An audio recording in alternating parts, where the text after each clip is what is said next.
Okay, dear students, listen. I have to take up experimental measurement of the range of alpha particles. Experimental measurement of range of alpha particles.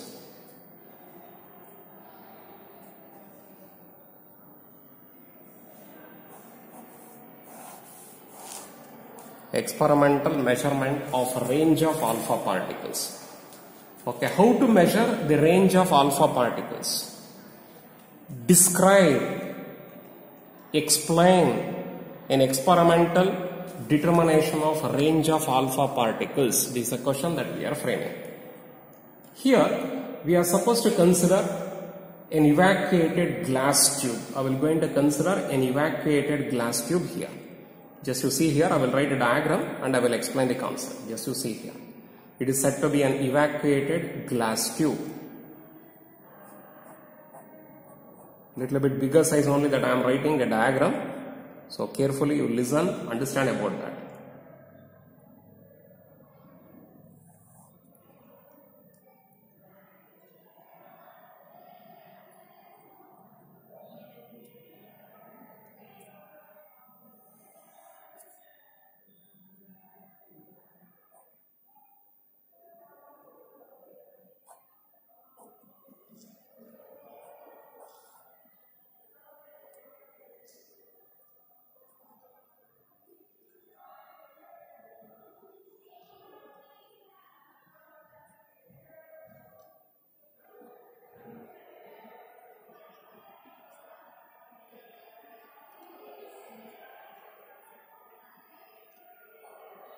Okay, it is an evacuated chamber. It is an evacuated glass tube. This is an evacuated glass tube. Sir, it is open, sir, here. Yes, I will going to close down here. Here, using the vacuum pump, it has been evacuated. Whichever the gas that we want, we can put it inside and we can maintain the pressure here.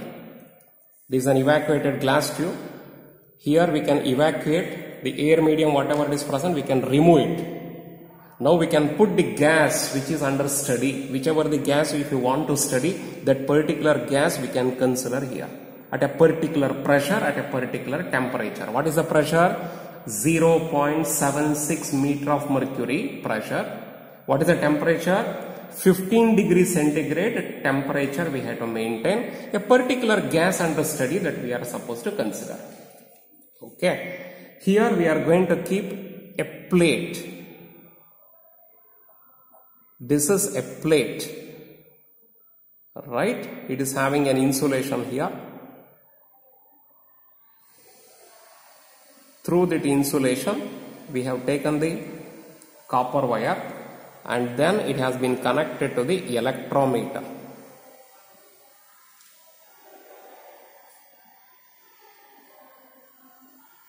Connected to the electrometer. This is to vacuum pump. To the vacuum pump. Here also it is having some insulation. This is insulating pad. Insulation we have put it here. And here we are going to put a platform which is made up of lead. This is a lead box or lead block. This is a lead block. Because radiation should not be, alpha rays should not be coming out in any other direction. It has to go like this only. And inside here we are going to keep a radioactive material. This is a radioactive material. We are going to keep it. This is a radioactive substance we are keeping. This is the movable rod. Okay, this is lead block.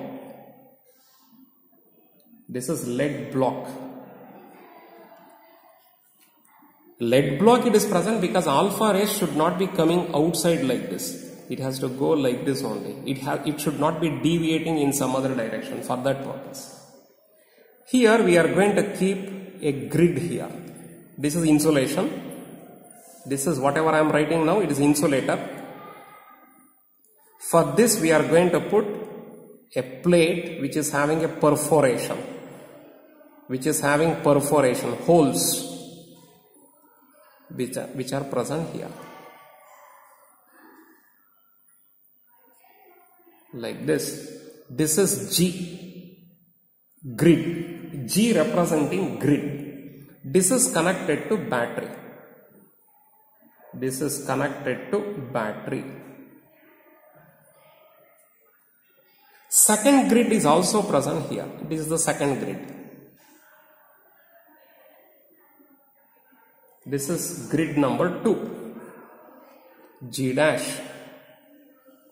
This is second grid. This it has been connected to grounding. This is insulation. Whatever I am writing, it is insulation. It is connected to ground. Like this. Okay. This is adjustable rod. This is adjustable rod. The rod position, we can move it in the upper direction or in the lower direction. This is a radioactive source.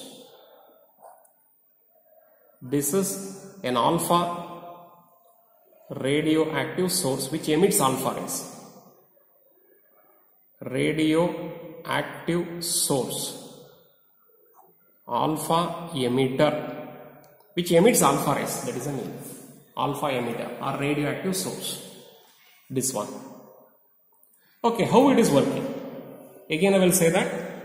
See here, it is an evacuated chamber, evacuated glass tube.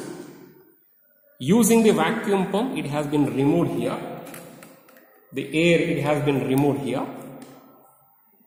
And then we have put the particular gas under study at a pressure of 0.76 meter of mercury.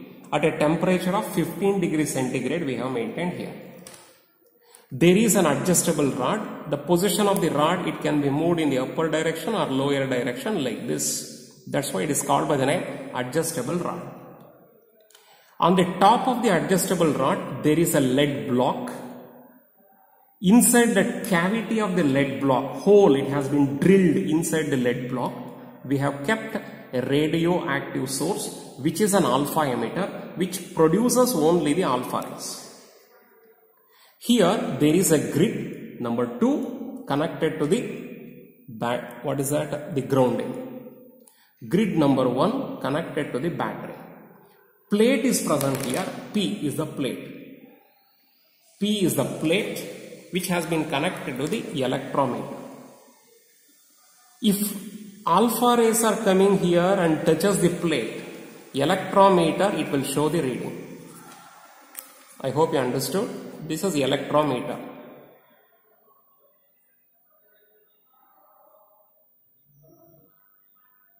Needle is present like this. If alpha particles does not reach to P point, if alpha particles, if they are moving like this, and now only it is converting in the form of, somewhere else here only it is converting in the form of helium atom. Now, no alpha particle reaches to the plate P. Therefore, it will show how much? 0. But alpha particle, if they are moving here and touches the alpha particle as it is on the plate P, now this arrow, whatever the needle is there now, whatever I have written arrow mark, that is a needle, the needle it is going to get deflecting like this in the meter.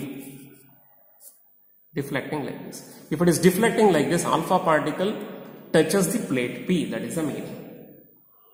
The question is, why we have kept a second grid here? Why we have kept a second grid? And of course, between P and G, we have maintained a potential difference.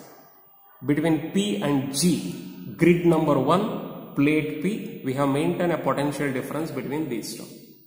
Then why we have maintained one more grid here? One more grid we have maintained here now, because alpha particles, whatever it is coming out here, it should not be deviating like this. It should not be deviating like this. If the students, they are coming from the home, they have to reach to the college only.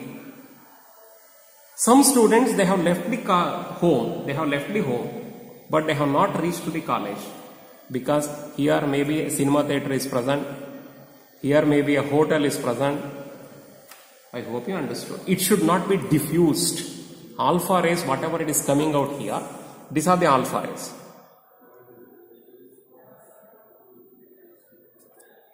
Alpha rays, whatever it is produced by this radioactive material, it should not be diffused in the other direction. It has to pass through like this in straight line only, so that it will reach to the plate P. Therefore, this needle in the electrometer, it will show the reading like this. Now, what is the experimental idea? Experimental idea is, now we are gone putting this one like this adjustable rod, we will keep it like this. Now electrometer, it will show the reading. It will show the reading like this. Therefore, alpha rays are touches to the plate P. Now I will reduce this adjustable rod height. The height of the adjustable rod, I will reduce it.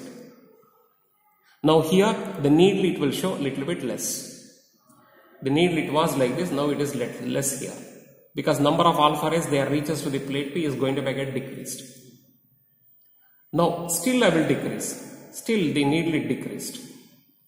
I will keep it at one particular position like this. Now the needle, it will show 0. Below this also it shows 0. We should not consider that. No. At a particular height, the electrometer, it has to show just becomes it is showing a 0. At that particular height, the electrometer just it is showing a 0. Below that, it will always show as a 0. That we should not consider. At a particular height and below that one, it will show the 0. At what particular height, just it is going to show as 0. You have to keep that distance here now. You have to measure between grid, first grid, whatever it is present here, grid to the source or the whatever the box is present here now, lead block. That one, if you are measuring from here to here, whatever the length is present in terms of centimeter, that length is called by the name the range of alpha particles. Okay, last moment I will explain the concept just to see that this is adjustable rod.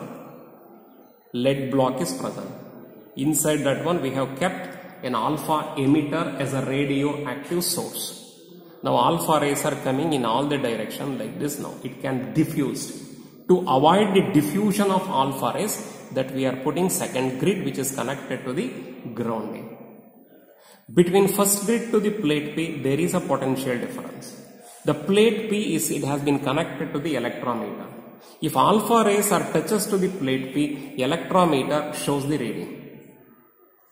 Now we had to reduce the height of the adjustable rod, we had to reduce it. Then this particular needle, it is go on reducing its reading. At a particular height here, just it shows a 0. You keep that distance here, measure the distance of that alpha particle source, whatever it is present, to the grid number 1 here. You measure that length here. That length gives the range of the alpha particles. That gives the range of the alpha particles. Now, follow this idea. Now, I suppose to take up one experimental result. What is that? As we are plotting a graph, like this is ionization. In arbitrary units that we have chosen, 0.2, 0.4, 0.6, 0.8, like this.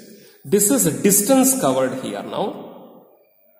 This is a distance in centimeter as range. At what pressure, that is 0.76 meter of mercury and at 15 degrees centigrade condition. We have measured the length in terms of centimeter as a distance, that is a range. Now you will be getting like this. This is the dotted lines that I have written. Then maybe it is 1, this is 2, this is 3, this is 4, this is 5 centimeter, this is 6 centimeter, this is 7 centimeter, like this. Now you will be getting like this. Ionization is go on increasing at around about 7 here now. At around about 7, it is going to get increases to a maximum. then it is go on decreases to 0.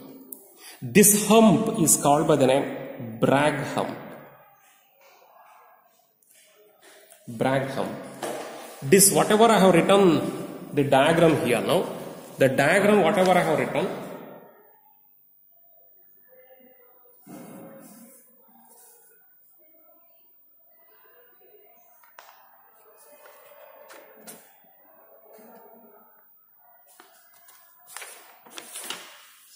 okay, this is for radium C. This is for radium C. Radium C means it is polonium 214. Radium C means it is polonium 214. For this as a source we have used here. Now for that source we have written this particular graph here. This is called by the name tail effect, or also called by the name straggling effect. This is also called by the name straggling effect. Because in the beginning stage here, we are not sure to say that what is the range here now, because alpha particles are having the different velocities here. The different alpha particles are having the different velocity, different kinetic energy. Because of that the lower whatever the range is present, we could not be able to have the concept here now.